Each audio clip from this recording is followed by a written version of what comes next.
plena época victoriana y puritana, en la Inglaterra de 1859, provocó un tremendo revuelo un libro.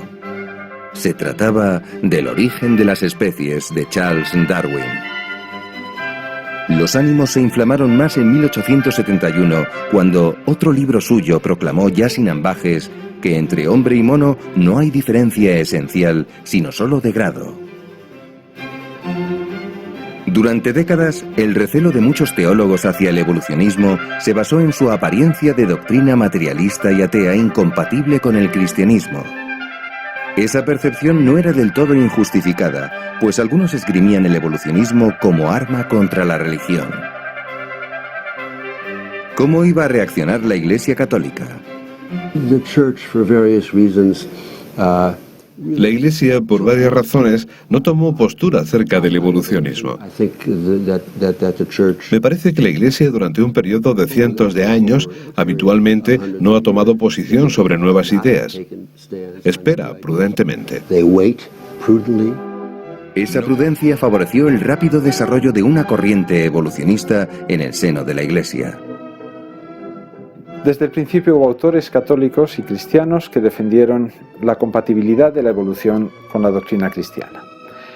Ya en 1871, Mivart, un biólogo inglés, defendió la evolución, la teoría evolucionista, aunque se oponía a algunas de las ideas de Darwin, en un libro titulado La génesis de las especies. Ese libro nunca fue no solo condenado, sino que nunca tuvo ningún problema con la Iglesia Católica.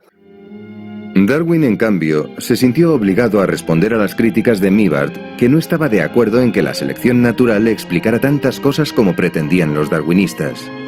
Él distinguía la acción divina y la de las causas creadas.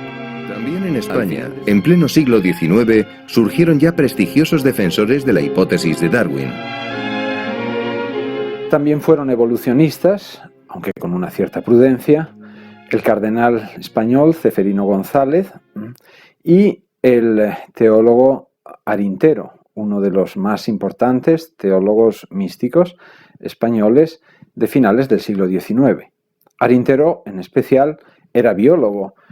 La autoridad de la Iglesia no quedó comprometida en esa primera etapa difícil, pero era indudable que la interpretación materialista del evolucionismo era contraria a la fe en puntos vitales: la creación, la existencia de Dios y el origen del hombre. En cuanto a la creación, el evolucionismo obligaba a interpretar la Biblia en sentido metafórico. El relato del Génesis sobre la creación divina del hombre no podía tomarse al pie de la letra. En el siglo XIX se había criticado la Sagrada Escritura en nombre de la ciencia, y hacia 1900 los teólogos ya eran más conscientes de que no siempre se podía defender el sentido literal estricto. El ateísmo era presentado por biólogos evolucionistas, entonces como ahora, como consecuencia de la evolución. Pero muchos biólogos, católicos o no veían ninguna contradicción con la fe. La teología fue aceptando que si la ciencia natural no se ocupaba de la acción de Dios, eso no era negar su existencia. A ella se llega por otras vías. ¿Somos animales como los otros? El emergentismo materialista, que reduce el hombre a un animal evolucionado, no es una teoría científica, pues la ciencia nada dice del alma. El cuerpo del hombre puede provenir de animales anteriores, pero su alma espiritual la infunde Dios en cada individuo cuando la materia está dispuesta.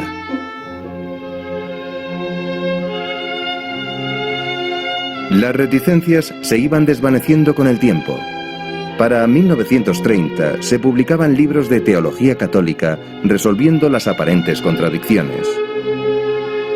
El Papa Pío XII, ya en 1948, advirtió que las formas literarias del principio del Génesis no pueden juzgarse a la luz de los géneros literarios grecolatinos o modernos.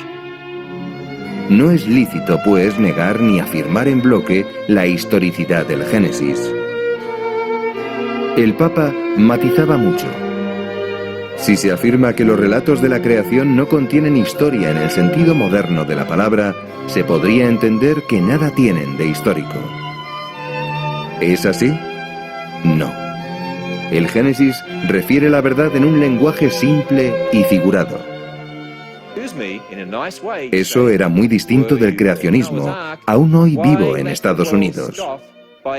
Tenemos una minoría de fundamentalistas evangélicos que pretenden tomar la Biblia al pie de la letra como un discurso que nos dice cómo en realidad fue constituido el mundo.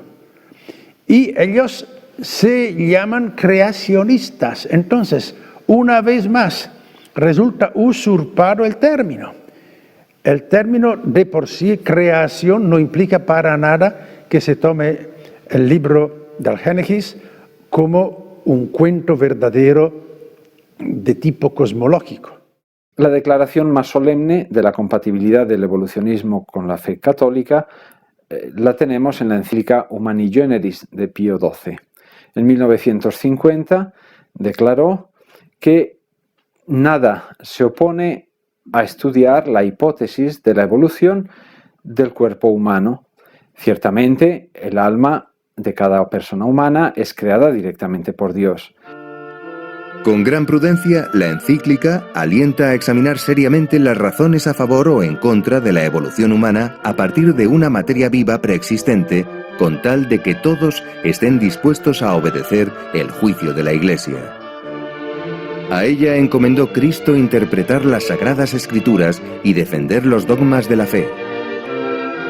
Pío XII defiende la libertad de discusión en ese tema, pero pide máxima prudencia y cautela sin dar por absolutamente demostrado lo que son solo indicios. En su misma encíclica de 1950, admitía el posible origen del organismo humano a partir de otros vivientes, pero era más restrictivo con el poligenismo. No se puede abrazar, dijo, la teoría de que Adán significa una muchedumbre de primeros padres. Tampoco es admisible que después de Adán existieran verdaderos hombres que no procedieran de él como primer padre de todos. Algunos opinan que si el cuerpo humano proviene de otros vivientes, sería natural que hubiera simultáneamente bastantes primeros hombres en la población que evolucionó. Científicamente el asunto es más complejo, pues cada mutación genética hacia el hombre actual habría de ser enormemente específica. Y a la vez, habría de ser compatible con el funcionamiento del resto del organismo.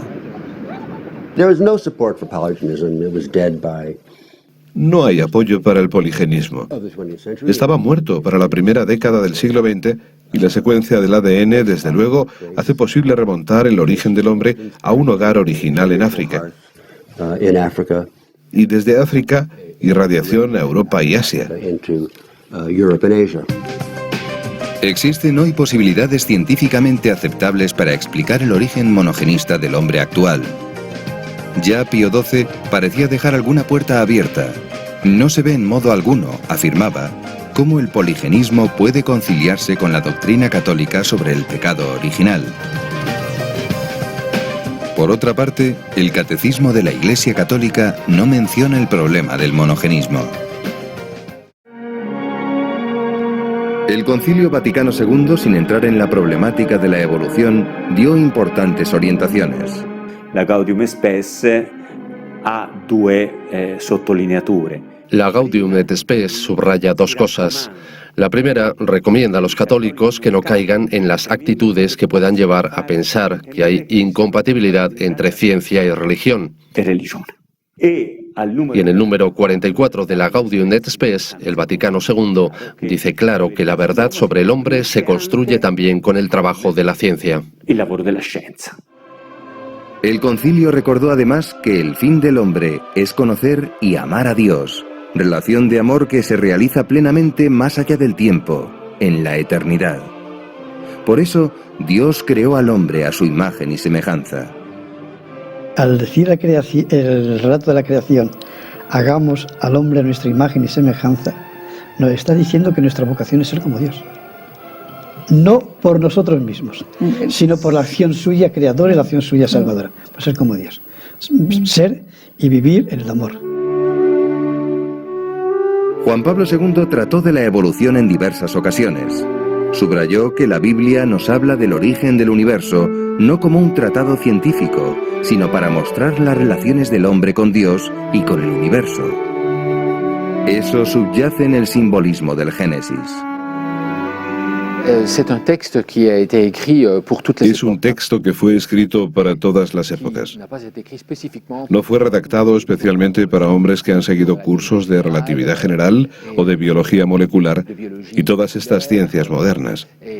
Fue escrito para todas las personas, para que fuera un mensaje accesible a todos. El símil del barro de la tierra expresa una imagen que puede ser entendida por el hombre de hace 4.000 años y que puede ser entendida también por el hombre actual o por el hombre de dentro de 4.000 años. Aparece el hombre a partir de algo preexistente. Si era el barro de la tierra, si era un mono o no, u otro animal u otra sustancia, nos resulta indiferente, el relato no cambia. En el fondo lo que eso transmite es que Dios crea al hombre. El Génesis da a entender que el mundo no fue creado como sede de los dioses, como imaginaban las cosmogonías paganas, sino al servicio del hombre y para gloria de Dios. La Biblia no pretende enseñar cómo ha sido hecho el cielo, sino cómo se va al cielo. Juan Pablo II afirmó que cualquier hipótesis científica sobre el origen del mundo, como la de un átomo primitivo de donde se derivaría el conjunto del universo físico, deja abierto el problema del comienzo del universo. La ciencia no puede resolver por sí misma la cuestión del origen. Es necesaria la metafísica y, sobre todo, la revelación de Dios. En 1986, Juan Pablo II, en línea con Pío XII, afirmaba que desde el punto de vista de la doctrina de la fe, no se ven dificultades para explicar el origen del hombre en cuanto cuerpo mediante la hipótesis evolucionista. Matizaba, sin embargo, que esa hipótesis es solo una probabilidad, no una certeza científica. En cambio, la doctrina de la fe afirma de modo invariable que el alma espiritual del hombre es creada directamente por Dios. El cuerpo humano pudo pues evolucionar. Siguiendo el orden impreso por el Creador, pudo ser preparado gradualmente en las formas de seres vivos antecedentes. Todo eso es una evolución gradual, probablemente lenta, mediada por la selección natural, que es al final el argumento básico de toda la evolución que ha operado en todas las especies, y también hay que pensar que es el mismo mecanismo gradual, lento, de selección, siempre hacia lo más eficaz, siempre hacia lo más conveniente para la supervivencia, que es de lo que se trata, y es evidente que esa organización pues llega un momento en que cuaja o cristaliza en la obra de un ser distinto, que es el ser humano. Ese ser está ya dotado de un alma de la que depende la misma humanidad del hombre. Por ser espiritual, esa alma no puede emerger de la materia. ¿Cómo y cuándo apareció el ser humano?